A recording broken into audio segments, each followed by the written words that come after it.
welcome back to another episode of the BJack 70 Show. I'm your host, Brandon Jackson, and it's time to talk about some football. Not a whole lot on the agenda today, not a lot of news coming out, not a lot of news dropping, not a lot of, basketball to talk about. We got the All-Star game. I'll say a little bit about that at the end of the video. But mostly got a little bit, it's not Browns news, but some Browns observations or some Browns hearsay that I have to talk about. But before we get into that, I just want to say thank you. Thank you for subscribing. Thank you for being here. Thank you for watching. If you're not subscribed, go ahead and subscribe now. Hit that subscribe button, hit that like button, hit that share button, share it to your Facebook, to your Twitter, to your Instagram story, wherever you can, wherever you want to. Would appreciate that. Greatly appreciate you helping to build the channel.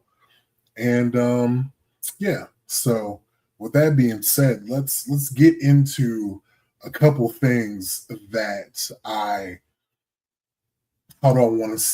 came across, heard, talked about, discussed about the Browns organization specifically. I hate to be the bearer of bad news, guys. Don't shoot the messenger. It is what it is. It's just gonna happen. You learn to live with it in February.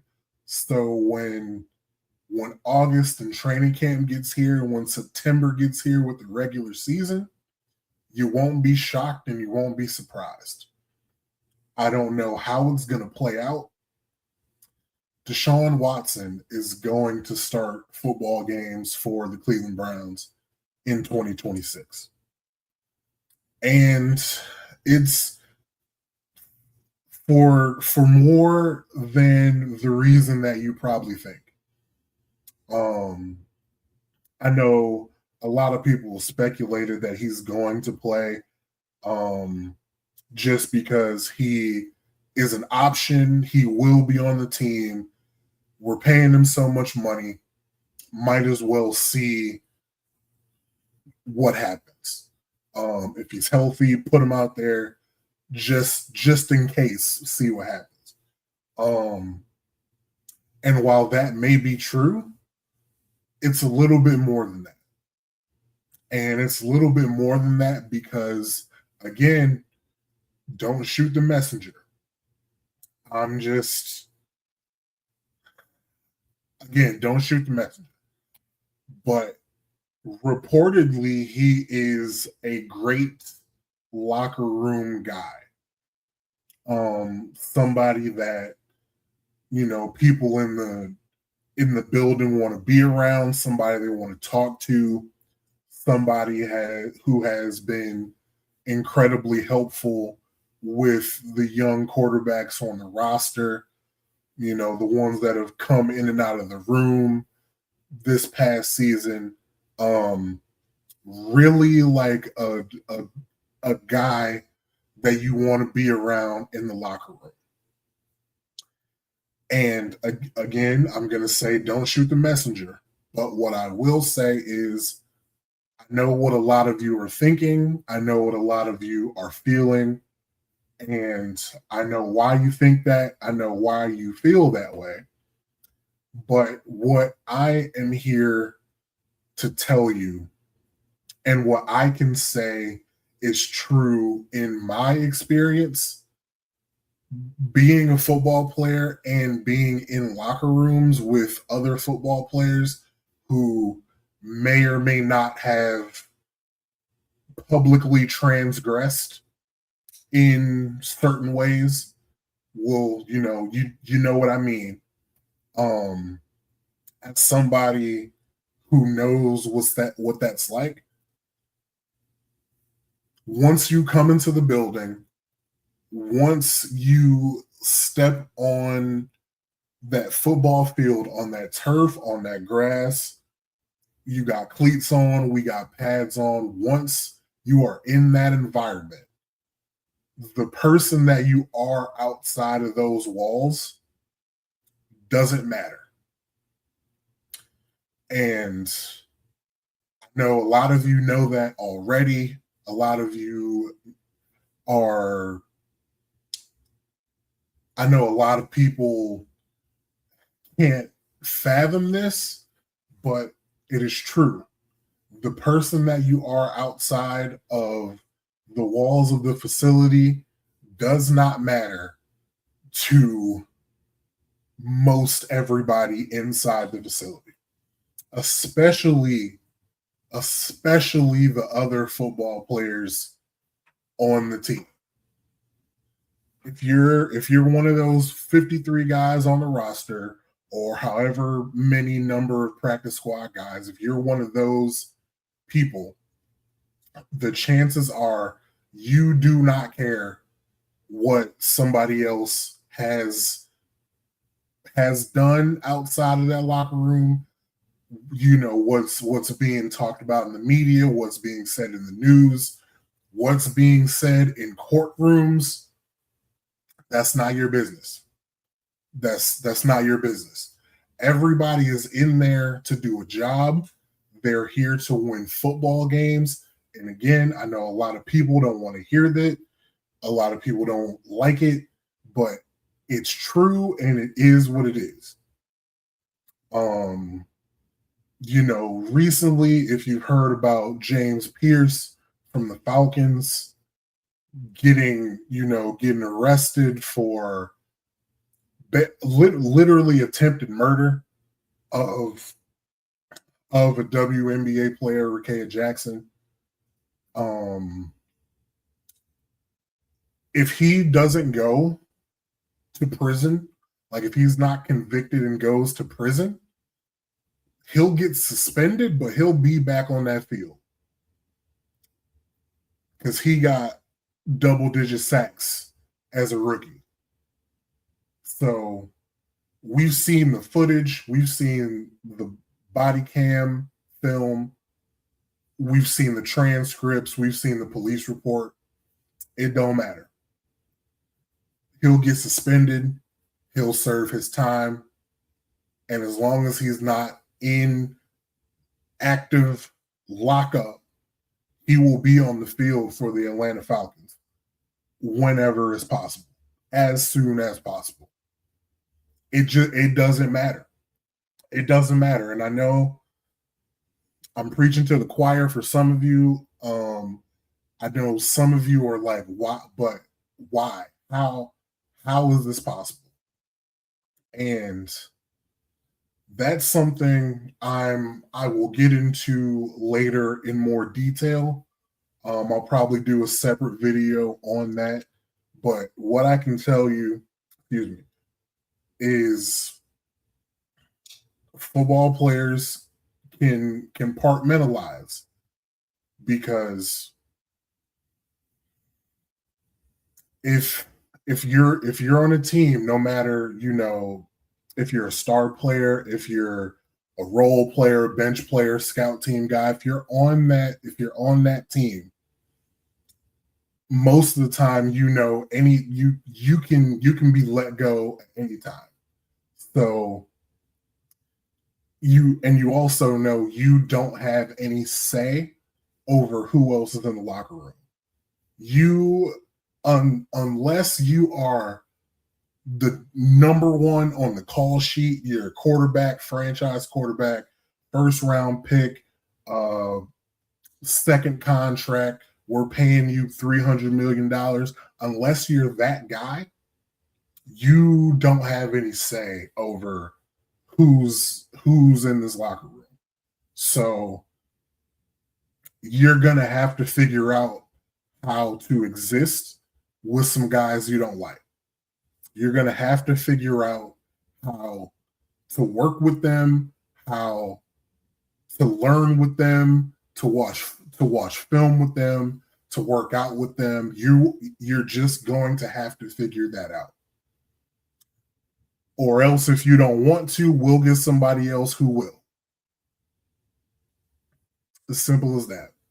As simple as that. It's cart compartmentalizing and figuring it out just because that's what you have to do.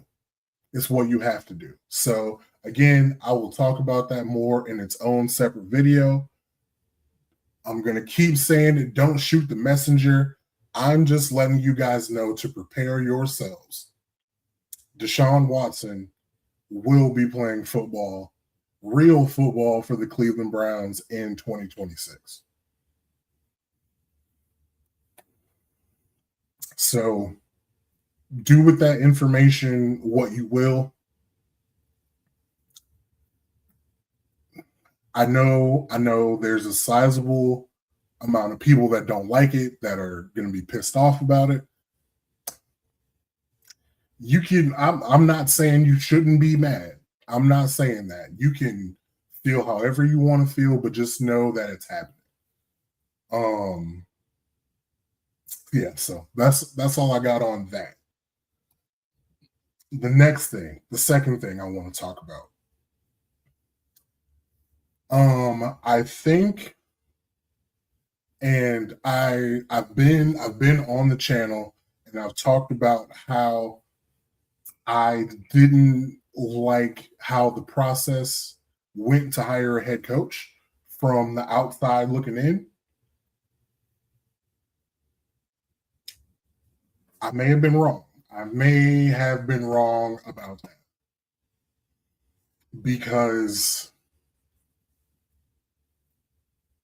I now believe that Monken was he was definitely a bigger candidate earlier than any of us thought.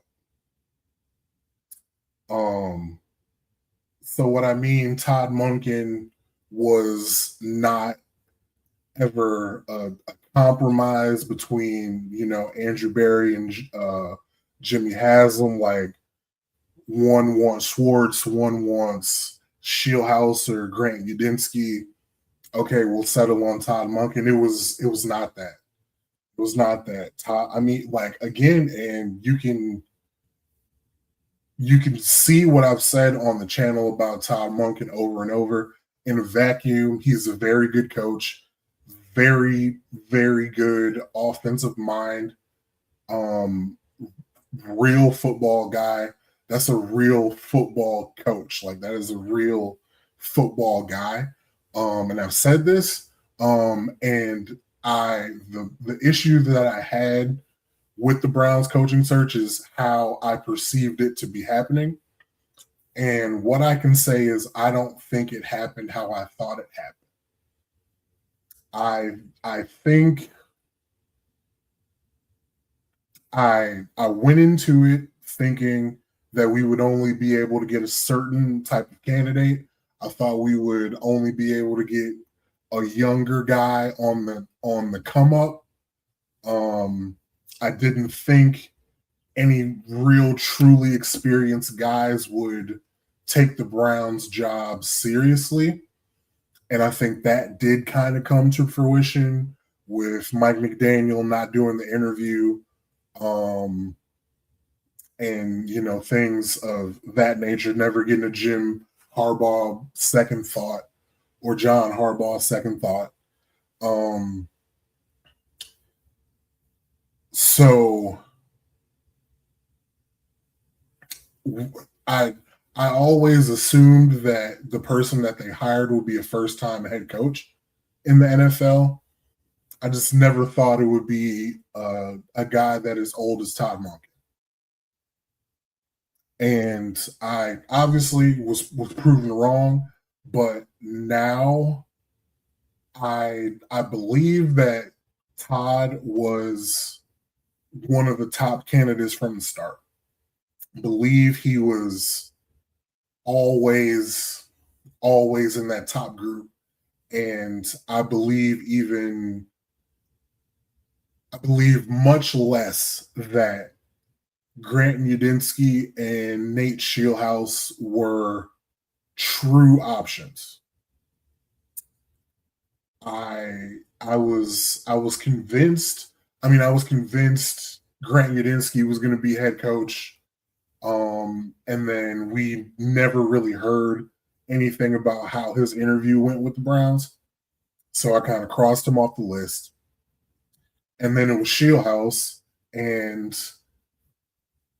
I thought he was signed, sealed, and delivered. That they just had to, send out the tweet and it was done. Adam Schefter, Ian Rappaport just send it out and it's over.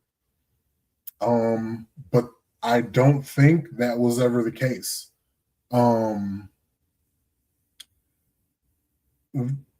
Now, after having some conversations, now I think Udinski and Shieldhouse were in a position to where it had to be an unbelievably great interview process for them to get that head coaching job. Like, I don't even have a real example to give, because the type of interview they would have had to have probably hasn't happened before. So, and it's, in hindsight, not really hard to see that, because Udinski is super young. He's only 30, going on 31, I believe, or was 29, is just barely turned 30. So that's not hard to see. And then Shieldhouse has been in the NFL coaching for only a couple years now and still hasn't been a coordinator, even a quarterback coach in the NFL yet. So it would have been really lofty for those guys to get a head coaching job. Would have been real projection for them to get a head coaching job.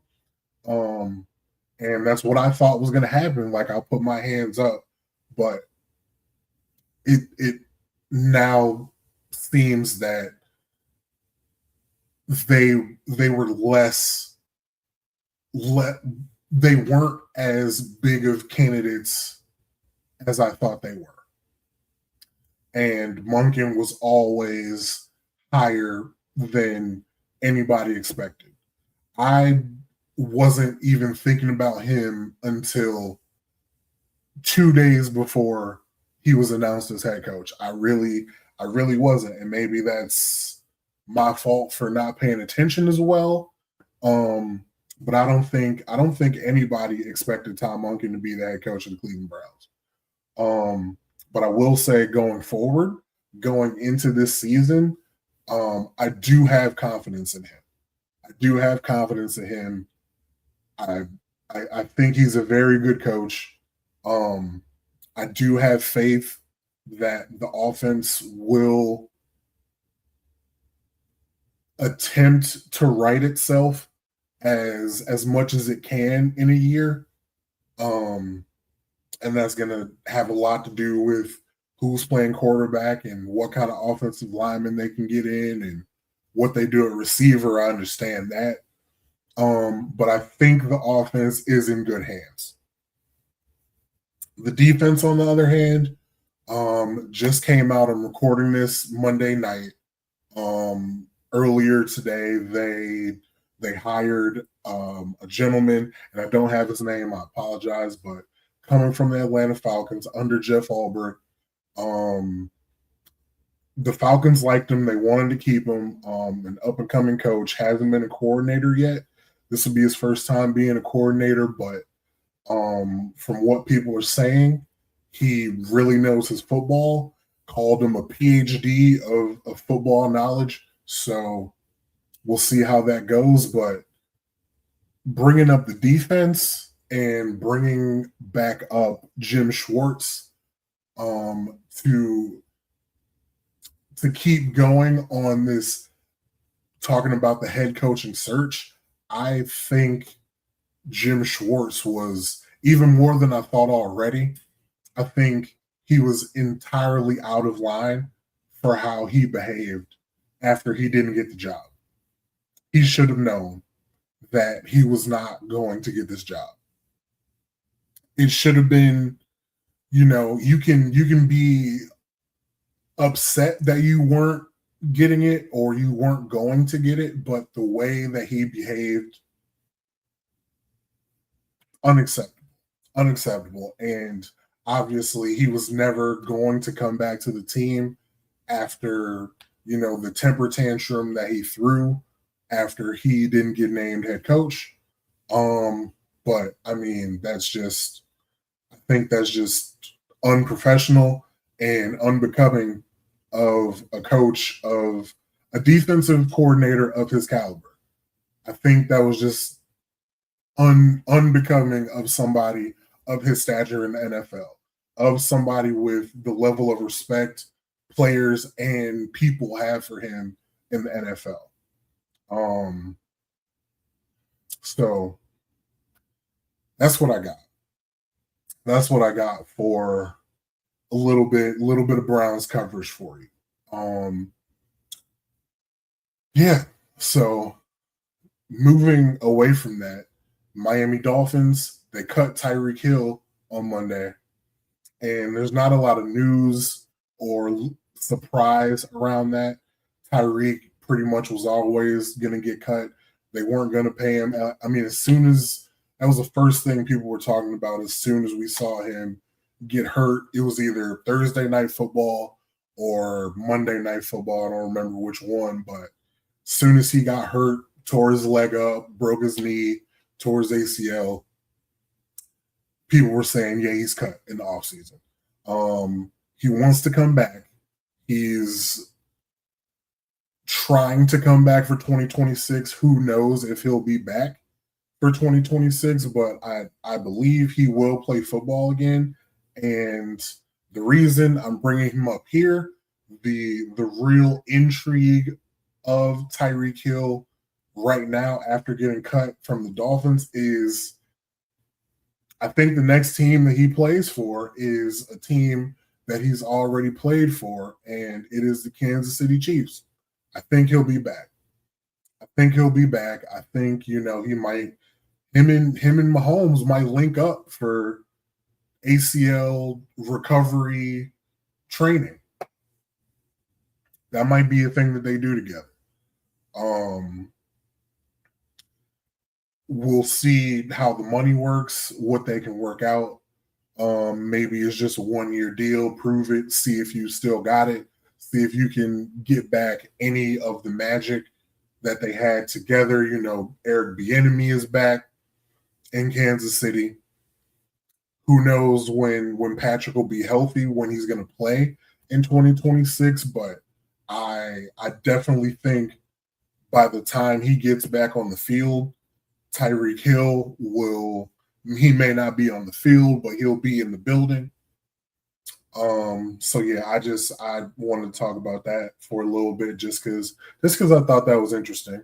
Thought it was interesting enough to bring up, but I think he'll be a Chief. Otherwise, it could look like he could go anywhere. He could go anywhere. He could, just wait it out, kind of, rehab the rest of the off season, and then training camp starts, maybe work out for a couple teams. Like, I mean, really all he has to do is drop a video on Instagram of him running a 40 showing, that he's healthy, and he'll be back on the roster. So even if if the Chiefs don't want him, he'll have suitors. Cleveland Browns probably being one of them. I don't know. He'll probably have better suitors than the Cleveland Browns. I'm sure a number of teams would at least like to take a flyer. If they know he's healthy, Buffalo, think about it. Any real contender that needs a receiver could think about it. New England could think about it. Like I said, Buffalo could think about it. Who else is out there needs a receiver? I couldn't see Denver. The Chargers. They could use a deep threat. Chargers could use a deep threat. I mean, there's a number. I mean, I could just keep throwing out teams, but God, the Niners get rid of Ayuk. I mean, they don't need another. They don't need another receiver taking up space in their training room, so they probably don't want to deal with that. But I mean, there's a number of teams that can use his services. Even if you're not a contender, you can find and figure out a way to use Tyreek Hill on your team. Um, even if he's lost a step, lost 2 steps, he's still faster than your best receiver. So it'll work itself out. And the last thing I want to talk about is NBA All-Star Game. All-Star Weekend happened this past weekend. Didn't watch any of the Friday activities, so don't know what happened in the celebrity game, in the Rising Stars game. Don't know, don't care. That's been in Friday of All Star Weekend has been dead for a long time, since Dion Waiters and since Dion Waiters caught fire in the rookie sophomore game. Haven't really paid attention to it. All Star Saturday, the 3-point contest was fun. 3-point contest was fun. Shooting stars didn't care. The dunk contest, they're not gonna get rid of it just because they need content to show on TV All Star Saturday night. But if they didn't have a TV contract, like if the TV contract was running out to show it every year, they could just end it. They could just do without it. Do literally anything else. Show highlights from past dunk contests. Just replay good dunk contests from past years. Do literally anything other than 4 dudes that we don't care about doing dunks that we've seen before. I watched all the dunks, not in real time. I went back and saw it later. There was maybe one dunk I was impressed with. Keyshawn Johnson of the Heat won. Haven't seen. I went to a Heat game during this season. Still have never seen Keyshawn Johnson on the floor in a Heat uniform. He was dancing all over the place. I hated it. I'm gonna be old man yelling at the cloud about this. Just it's a waste. It's a waste of everybody's time, because if they keep doing dunk contests, I'm gonna keep having to watch them, because what if this is the year that it's good again? What if this is the year somebody steps up and goes crazy? What if this is the year we find a new Mac McClung, we find a new Zach LaVine, a new Aaron Gordon? What if this is the year? So if they keep doing it, I'm gonna have to keep watching it. But I'm not looking forward to it. So it's not gonna happen, but they can end it and nobody would be sad about it. Everybody would understand. People would probably cheer about it. It's outlived its usefulness, and everybody wants to talk about how it's LeBron's fault that the dunk contest went downhill. Sure, okay, whatever. If you just want to blame LeBron for everything, okay, fine. And then the All-Star game on Sunday was, new format, 3 different games, and then the championship game, and in basically what's the fourth quarter. For the first three quarters or games, it was great. It was fun. It was entertaining. It was exciting. People cared.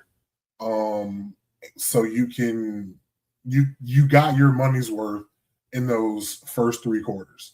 People cared, people played hard, there were hard fouls, there was defense, there was shooting, there were dunks, alley-oops, there was everything. So you guys can shut up about your all-star games being ruined. Now, the fourth quarter, the last game of the night, was obviously a blowout.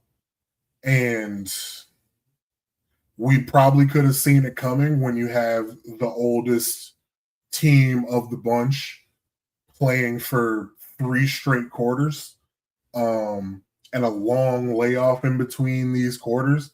Like their bodies just tightened up. They didn't have it. They came out for the fourth quarter, airballing shots, couldn't make a jumper, couldn't, move their feet on defense. It was what it was. I'm not mad at it. I like it, you can be mad if you want to, but like those guys gave it everything they had in quarter one and quarter two and quarter three. I appreciate Kawhi. I appreciate like all those guys on that team. They gave it like very good effort. Just couldn't sustain it. So I'm not mad. I'm not mad. I don't think I wasted my time watching. I had fun. I enjoyed it. Everybody has issues with the All-Star game, and they say that it's ruined basically. I don't think, if you feel that way, I don't think any format is going to change how people feel about this All-Star game. Somebody like Nikola Jokic does not care about the All-Star game, did not grow up in the United States, did not grow up with the nostalgia of the NBA All-Star game. He does not care about it, does not play hard in it. If you want the All-Star game to mean something, it's going to take performances like Wemby coming out there and setting the tone, Anthony Edwards, seeing that and saying that he saw how Wemby set the tone and playing hard after that. It's going to be because of guys like Kawhi deciding, fuck it, I'm going to go off and score 30 points in 12 minutes. It's going to take performances and pride like that from the guys that are supposed to be the best players in this league. It's not going to be a format.